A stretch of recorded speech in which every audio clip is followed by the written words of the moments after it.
Demand that unfolded not over weeks of careful negotiation, but in a single, explosive 72-hour window.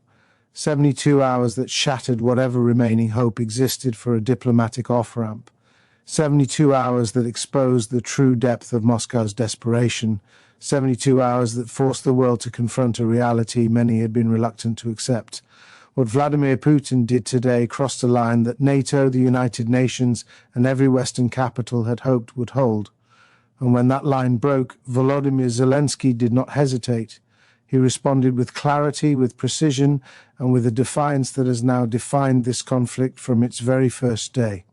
For several weeks now, there had been signals, not from official Kremlin statements, not from formal diplomatic channels, just signals that Vladimir Putin was preparing something unprecedented in its audacity.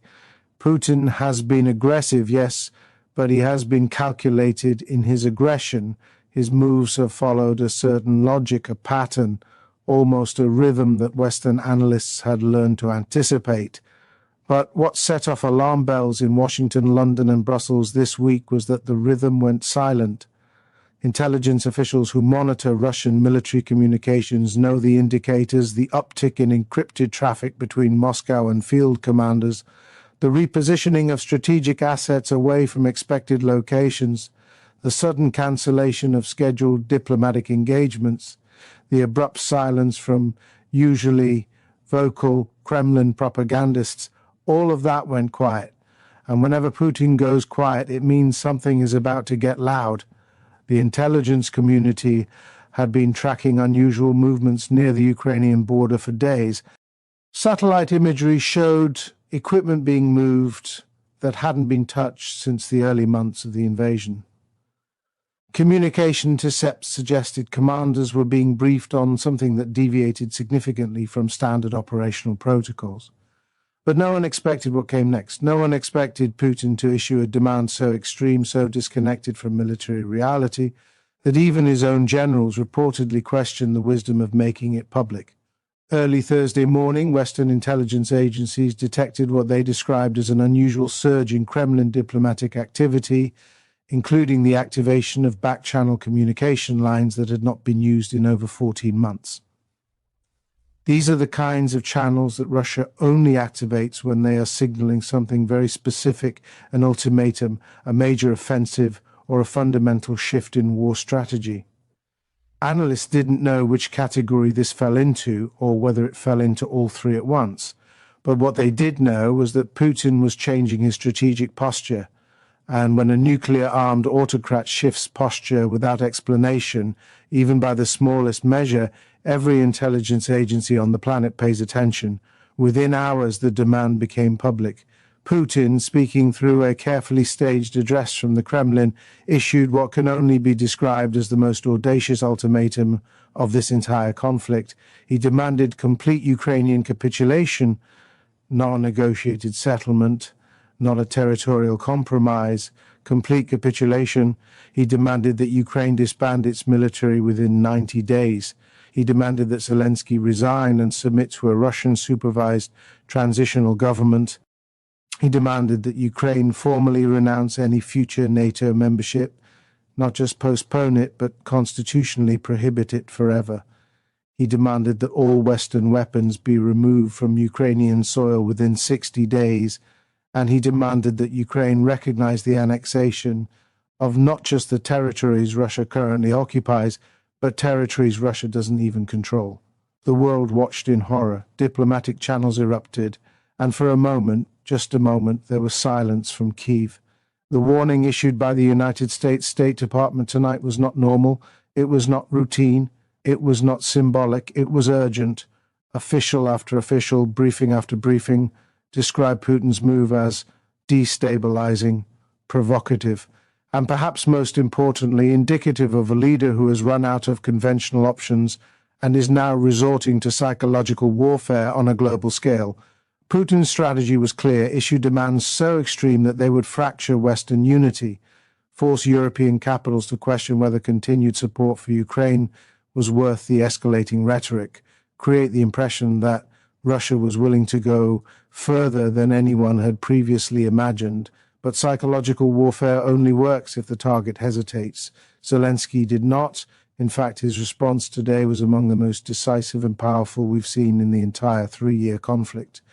Here's what we know. Within 6 hours of Putin's demand going public, Zelensky convened an emergency session of his war cabinet. Within 8 hours, Ukraine's military command authorized a new wave of precision strikes deep into Russian-held territory. Within 12 hours, Zelensky himself addressed the world. These weren't the measured diplomatic responses of a leader buying time. These were the actions of a wartime president who understood that Putin's demand required an answer that left no room for interpretation. Tonight, Ukrainian military sources confirmed that Ukraine launched precision strikes on multiple high-value Russian positions, including a command and logistics hub in occupied Crimea that had recently been reinforced for what analysts believe was a planned spring offensive. Ukraine struck before Russia could solidify its defensive positions. They hit ammunition depots that had been stockpiling for months. They hit communication infrastructure that coordinated multiple frontline units. They hit fuel storage facilities that were likely preparing to support armored advances. In other words, Ukraine targeted the nervous system of Russia's planned operations, the infrastructure that would have made them operational. This is what made Washington's warning so urgent. Putin's demand wasn't just symbolic. It was actionable. It represented the kind of psychological operation that could fracture alliance cohesion if left unchecked. And Zelensky, understanding that fully, responded with force, not recklessly, not impulsively, but strategically. He didn't respond with angry words that would play into Putin's narrative. He didn't respond with panic that would signal weakness to wavering allies. He hit the infrastructure that mattered. He hit the capabilities that threatened his people. And in doing so, he sent a message that resonated far beyond the battlefield. The message was simple. Ukraine will not be intimidated. Ukraine will not surrender. And Ukraine will continue to fight for as long as it takes. And here's where the story becomes even more significant. Western intelligence analysts now believe that Putin's demand was specifically designed to test the resolve of the Western alliance after months of political uncertainty in Washington and growing fatigue in some European capitals. Putin wanted to see whether the alliance would crack under the pressure of an ultimatum that seemed designed to provoke rather than negotiate. But instead, the opposite happened. The alliance didn't fracture. NATO issued a unified statement that was so swift, so unequivocal, that even Moscow took notice. You don't get the Kremlin's attention easily, but today the West did. Defense officials speaking with international media under anonymity described Putin's demand as a stress test, a way to gauge whether continued Western support for Ukraine remains solid or had begun to erode. But Ukraine and its allies proved today that they remain both unified and determined. Their responses were not only coordinated, they were calibrated so precisely that the Kremlin received the answer within hours rather than days. That speed matters because it shows something Putin desperately needed to deny. It shows that Ukraine is not isolated. They are supported, they are strengthened, and they are far from defeated. As reports continued coming in throughout the evening, we learned more about the scale of Ukraine's response. Ukrainian drone units carried out strikes on Russian air defense positions in occupied territories, forcing Russia to reposition assets and creating temporary vulnerabilities. Ukrainian Special Operations Forces target supply routes that had been established in the last several weeks. Ukrainian artillery units operating near the front lines reportedly struck forward staging areas used by Russian forces to prepare for localized advances. This wasn't just a military response. This wasn't just a symbolic gesture. This was operational degradation. This was strategic messaging. and strategic messaging is the one thing Putin has struggled to control since his invasion failed to achieve its initial objectives. For every advance Russia has made, Ukraine has countered with something that complicates, delays, or reverses those gains. Today was no exception. Ukraine demonstrated once again that it possesses both the capability and the will to strike back, not just defensively, but offensively. Remember, Putin thought Ukraine would collapse in 3 days. He thought Zelensky would flee Kyiv in the first 48 hours. He thought the West would issue statements of concern and then move on. He thought sanctions would hurt but not cripple.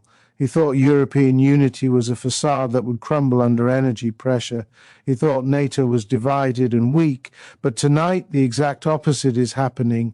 Ukraine is still standing stronger than ever. Zelensky has become one of the most recognizable wartime leaders in modern history. The West has provided unprecedented levels of military, economic, and humanitarian support. Sanctions have fundamentally damaged Russia's economic trajectory. European energy dependence on Russia has been dramatically reduced, and NATO is more unified and more expanded than at any point in recent memory. Everything Putin believed has been proven wrong, and yet he continues to escalate. What makes this moment so critical and so dangerous is that Putin's demand happened at a time when he is under immense internal pressure. Russian military hardliners want faster results and more aggressive tactics. Russian oligarchs want economic normalization and an end to crippling sanctions. Russian nationalists want total victory and territorial maximization. Russian pragmatists want a face-saving off-ramp that preserves regime stability. Putin is balancing these competing demands while prosecuting a war that has cost Russia hundreds of thousands of casualties and billions in resources. And when leaders in that position make sudden dramatic moves, they're not doing it from strength, they're doing it from pressure. They're doing it from vulnerability. They're doing it because the alternative, admitting failure, is politically unacceptable. Putin's demand was not a sign of confidence. It was a sign of desperation dressed in the language of ultimatum. The United States response, now distributed across every major diplomatic channel, was designed to signal that Washington is not willing to allow Putin to dictate terms through intimidation. State Department officials said plainly that Putin's demand was inconsistent with the principles of sovereignty, territorial integrity, and international law. That is diplomatic language for, we reject this completely, and we will continue to support Ukraine. You don't usually hear that tone from senior diplomats unless something serious is at stake. The European Union issued a parallel statement within hours. NATO Secretary General Rutte described the demand as disconnected from reality and reaffirmed the alliance's commitment to supporting Ukraine for as long as it takes. Even nations that had previously shown hesitation in their support found themselves compelled to respond with unusual clarity. The message from the international community was unified. This demand will not stand. Meanwhile, Volodymyr Zelensky addressed the Ukrainian people and the international community in a measured, powerful speech tonight. He said, "We have heard this kind of language before. It is the language of occupation. It is the language of empire, and it will be answered the same way it has always been answered, with the courage of free people defending their homeland." He said, "Ukraine does not negotiate its existence. We do not surrender our future. We do not trade our children, freedom for a tyrant's comfort." And he said to our partners around the world, "Your support is not charity. It is an investment in a world where borders are respected and sovereignty is sacred. Today we fight for that world, and we will not stop." These are not rhetorical flourishes. These are statements from a nation that understands just how high the stakes have become. And they resonate because they are backed by action. Here's what makes the situation even more concerning. Putin's demand wasn't isolated. Along with the public ultimatum, Russian forces also increased bombardment of civilian infrastructure in multiple Ukrainian cities. Russian state media launched a coordinated propaganda campaign designed to amplify the ultimatum and frame it as a generous offer for peace. Russian diplomatic channels reportedly pressured neutral nations to call for immediate negotiations on Russia's terms. All of this happened within the same 72-hour window. When Putin moves multiple pieces at once, it means something larger is underway. It means he's attempting to shape the narrative, pressure the alliance, and create fractures wherever possible. And it means Ukraine and its partners must remain vigilant. Intelligence analysts are now considering several possibilities. One is that Putin is preparing for a new offensive and issued the demand of psychological preparation, a way to claim he tried diplomacy before escalating further. Another is that Putin is attempting to buy time while Russian forces regroup and rearm, using the diplomatic spectacle to delay Ukrainian operations. A third possibility, the one worrying officials the most, is that Putin is attempting to create a pretext for even more extreme measures, including expanded mobilization or unconventional escalation. But today, Zelensky took that card off the table. He didn't wait for the demand to gain diplomatic traction. He didn't allow it to fracture Western unity. He didn't give Putin the hesitation he was looking for. He responded with action that demonstrated strength, capability, and resolve. We're watching now as a test of endurance. Putin wants to see whether the West will eventually tire and pressure Ukraine to negotiate from weakness. Zelensky wants to show that Ukraine's will is unbreakable and its partnerships are durable. NATO wants to prevent any outcome that rewards aggression. And the world wants to prevent this conflict from spiraling into something even more catastrophic. The stakes could not be higher. And tonight, both sides have made their positions clear. Tonight, we've heard from Pentagon officials who are now monitoring Russian military repositioning in response to Ukraine's strikes. They say Russian commanders are scrambling to reinforce positions that were hit earlier today. They say communication networks are disrupted in multiple sectors. And they say Putin's decision to issue such an extreme demand is likely part of a broader psychological campaign intended to test alliance cohesion before a potential spring escalation. But Ukraine is not backing down. In fact, Ukraine is doubling down. Their response today, swift, precise, and devastating, sent a message to Moscow that Ukraine will not be intimidated by ultimatums. And it sent a message to Washington, Brussels, and every allied capital that Ukraine remains a capable, determined partner worthy of continued support. As the coming days unfold, we expect more details to emerge about what exactly Putin hoped to achieve with this dramatic gambit. But what we do know is that the Western alliance's unified response was timely. It reassured Ukraine that it is not alone. It signaled to Russia that intimidation will not work. And it demonstrated that democratic nations can move with speed and unity when the moment demands it. What happens next will depend on what Putin does in the next 72 hours. If he escalates further, this moment will be remembered as yet another failed attempt to break Ukraine's spirit. If he pauses to reassess, Ukraine and its partners have already shown they are ready for whatever comes next. They have shown they are ready to respond. And tonight, for the first time in weeks, the Kremlin appears to be recalculating. Moscow is quiet, too quiet. And when Putin is quiet, it means he is processing. It means he is choosing his next move carefully. Because tonight, Vladimir Putin learned something he has learned many times before, but never quite seems to accept. Ukraine will not surrender.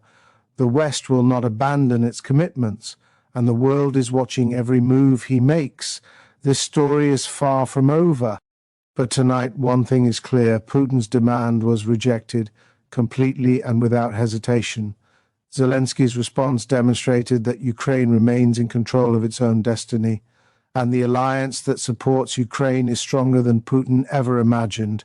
And we will be here watching every detail as the next phase unfolds.